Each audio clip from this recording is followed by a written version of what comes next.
What's up? We are back day 2 for the 4Runner, 8 in the morning. I'm not using my nice microphone, so if the audio sounds a little different, reason being it's raining outside, and the microphone seems to pick up all of the rain hitting the metal shop, so it's very annoying. Hoping today goes very smooth, and if I can have the radio in the 4Runner, or not like installed, but like ready to put in, and everything works by noon today, I'll be golden.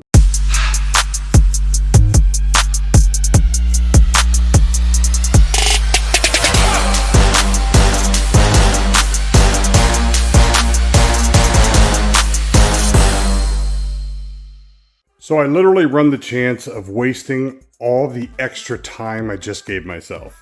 Got started on this at 9 a.m. and my plan was to have this in the truck by noon.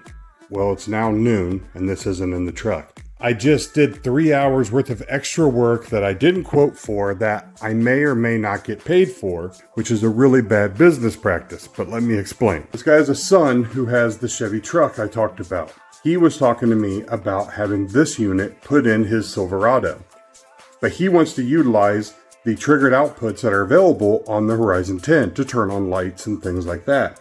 He also, the extra camera inputs, all the extra crazy features that this radio has that most people will never use or don't know anything about. His son will probably want to utilize most of it in his build. What's going to happen is if I do that, the dad is going to go, wait a minute, that's cool. I want to do that to my 4Runner.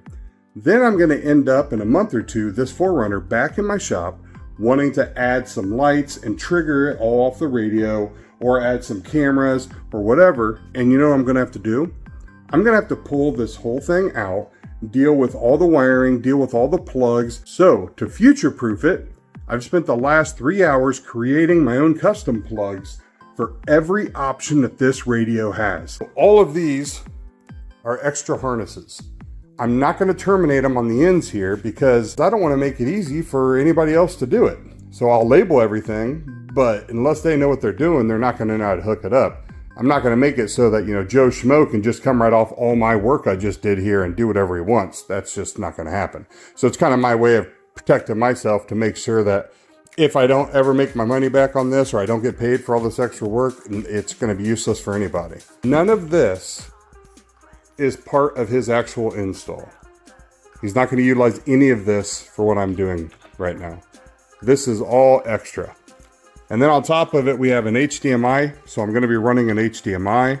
He's got 3 USBs. The Type-C, which is this one right here, because they give you a converter. This does Android Auto, Apple CarPlay wired. The other 2 USBs are just standard USBs. So many features, so much going on here. So yeah, it's noon. Because if I wouldn't have done all that, we would be done with the radio right now. We would have been done with the radio probably 2 hours ago. It'd already be in and working and everything back together. And we'd be running the power and RCAs right now. And we would have been done with this thing probably by like 5 or 6 tonight, which would have been really cool. But a month or 2 from now, I would have been cussing because I didn't do all of this. If it was my vehicle, this is what I would have done. And this is why I hate deadlines so much. Because no matter what, I can't get my brain to just get a job done. If I can think of something better, I'm always going to do it. And then it just causes me trouble because I have a deadline. I couldn't just do a bass knob. So I took out the console here and I lasered out this plate. So here's his ACR1, that's the sub-control, obviously. USB for the Android Auto, Apple CarPlay if you want to go wired. And then the HDMI. That is going to mount right there where that pocket is. I've got the hole in the back to run those through. I need to take this to the car though first and run the ACR's cable in here because it's already ran up to the dash. Then I'm going to use my CNC double-sided tape to actually adhere this here because it doesn't need any force to hold it on. You have a hole at the top, but this sits low in the dash. No one will ever see that hole. Don't put holes on the sides, the backs, or the bottoms.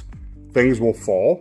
So then the new owners of the car, when they don't know about it, their chain starts falling through a hole into the back of the dash and it's kind of dumb. Just put it up at the top, you don't have to worry about it. This has now put it to like 3, 4 o'clock now, and I still haven't put the radio in. I decided this was a cool idea. And this was a good idea. This is why I don't make any money and why I always work 12, 15-hour days and I have a hard time getting cars done on time. This has to be done by tomorrow at noon because it's Easter. So I still haven't figured out what I'm gonna do with the amp. Either it's gonna go underneath one of the front seats, if it'll fit, I haven't checked it yet, or it's gonna go in the back, probably mounted to the box, but not mounted like, you know, a high school shop. Anyway, let me go ahead and get back to being amazing. The amp is going to go underneath the driver's seat. I'm going to have to pull my RCA though that I just braided because I did a 17-foot RCA because I thought I was under the rear. And obviously I don't want to wad up 10 feet of RCAs. So I need to swap that out. So I got to pull that out from the dash and undo it from the ACR1 and, oh yeah, I forgot the remote wire I tied it with. So I have to run a different remote wire. Here's the new Altitude 801. It'll fit under here. But what I hate whenever you do amps under the seats is the vents. Some people just block them off because they don't see what benefit the vents are there. I used to in the past, I'm not gonna lie, we've all done it. It's not the right way though. You try to build an amp rack that's kind of elevated, which is, you know, fine if you have ABS plastic that big. Honestly, it's kind of a waste of a lot of material and I can't really bring it any height. I'm running into issues with the harnesses. So in the past, I had my son 3D print this test piece. It's a vent redirect. So it went right over a vent and it allowed me to blow the air right over the amplifier.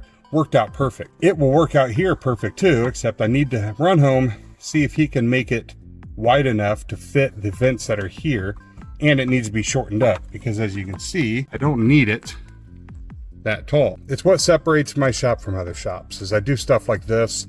I do the laser stuff up on the dash. When I give people quotes, because of these kinds of things that you're gonna get that you're not gonna get at another shop, and I don't charge more for this. This is just, in my mind, the right way to do it so it gets done. And that's why I can't like charge hourly. I mean, I have an hourly rate and I come up with a standard, like if another shop or most shops do it in 5 hours, I'll quote you the 5-hour rate, knowing I'm gonna spend 9. Like I always say, I'm not gonna charge the customer for my OCD.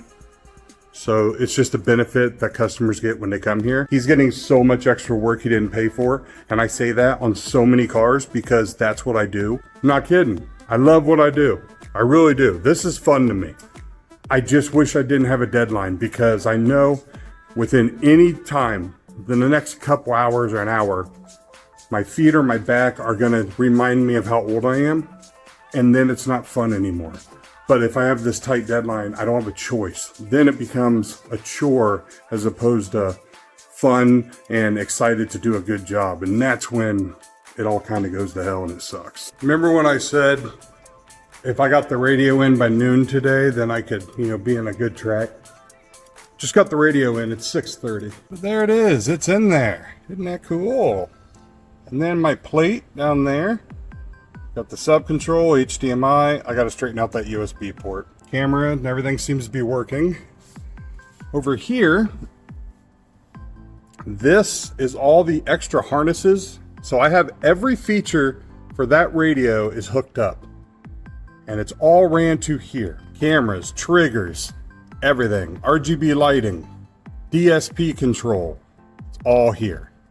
So in the future, if he wants to, I can unhook, you know, the zip ties up here. I can pull down what he wants to do. We're good to go. I love these things. These are probably one of my favorite units that you can get. They're just really, really cool. And the USB should be retained. So that USB is retained. Then that USB right there is what will work for Android Auto and Apple CarPlay. The other USB I ran over to here. It's right here. This is to control an audio control DSP. Now it'll do regular USB stuff too, but he doesn't need 3 USBs. I mean, come on, it's got wireless Android Auto and Apple CarPlay anyway. So that's over there. So in the future, if he does decide to add some 4-channel or 6-channel amps, I will definitely talk him into a DSP. So then he can utilize that DSP control feature up there, which is badass. It's time to kind of button that up and be done with it. Thank God. Pop this hood, run a 4-gauge power, get the ground, get that all underneath the seat. I've got a little plastic amp rack already made with the amp sitting on it. My son is currently 3D printing the vent redirect. Once I get the wiring and stuff underneath the seat tonight, I'm gonna call it done. I'll come tomorrow at 8 in the morning and wire up the amplifier, and that should be the end of the install, and everything should work. I shouldn't have any problem tomorrow as long as I don't decide to laser print or 3D print or invent some new thing for this truck. Because you know, it's what I do. And that's it for day 2. All that's left to do is wire that up.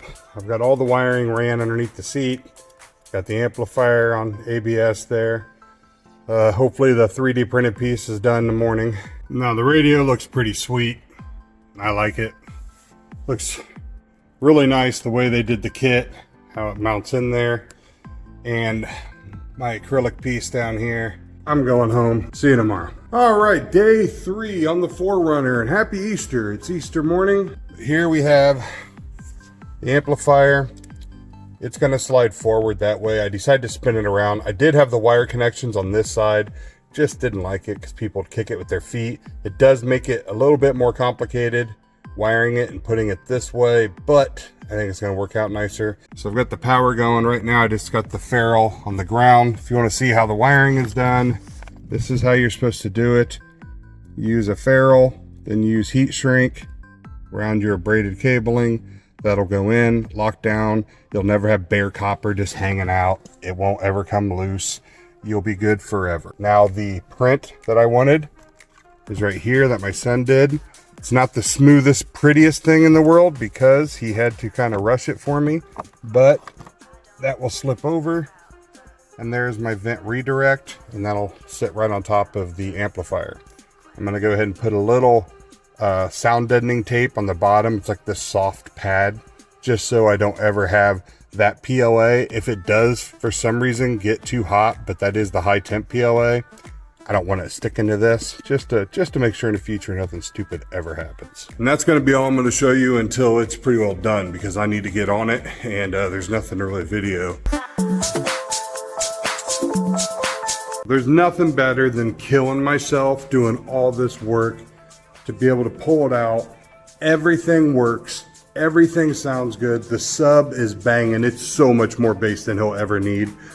It sounds awesome. And there it is in all its glory. Here's the final install. Amp in. We've got the vent redirect.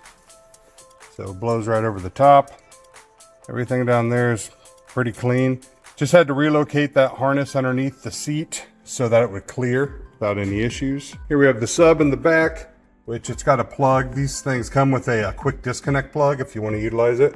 So he can just unplug it, take it out if he needs the space, if he doesn't want to have that back there. But that thing bangs. It's a ported box. It's their preloaded 12. It slaps. I don't know what special fairy dust that Audiocontrol's putting on their subs and their enclosures. And then we have the Horizon 10 and the 4Runner integration kit. Looks nice. It's just a badass radio. It just has so many different features and expandability. Utilizing the factory GPS antenna, it's also got an internal microphone, so you don't have to run a mic if you don't want to. So I didn't, because I'd much rather have an internal mic. I don't know why every company doesn't do that. Laser plate I did with his sub control, and now I can give you a listen to it, and that'll be it. Customer should be here in the next 45 minutes. And here it is. This thing sounds awesome. Kicking off in the Midwest where the cornfields sway. Got a wizard with the fire, turning rocks and gourmet. In the land of the oceans, hear the subs hit deep. Custom audio, reimagine where the beats meet. Cave sites at the helm with the Midas touch. From Pimp, my rise name to Indiana, he's quiet. Golden ears, silver tools, he's the shop's backbone. In the audio realm, sight sits on the... I need to make a new soundtrack with better bass. I need boomier bass in my soundtrack because this thing slaps. But I can't play anything that bangs or I'll get copyright struck. Here's your Android Auto, is what I'm running. If you hit the stinger, takes you back to that homepage. The Enlighten RGB, so if you had their lights, you could hit that. I don't have them, but if you did, you could change the colors, turn them on and off. Here's your accessory control. Here's if you have a DSP, you could hit that and it'll open up the DSP software like it does on a laptop. His HDMI input, which you'll be able to do with it right down there. I'm gonna go ahead and call this good. He should be here to pick it up. I'm gonna get paid, Now I'm gonna go see what the Easter Bunny's up to. Thanks for watching. Happy Easter. See you next time.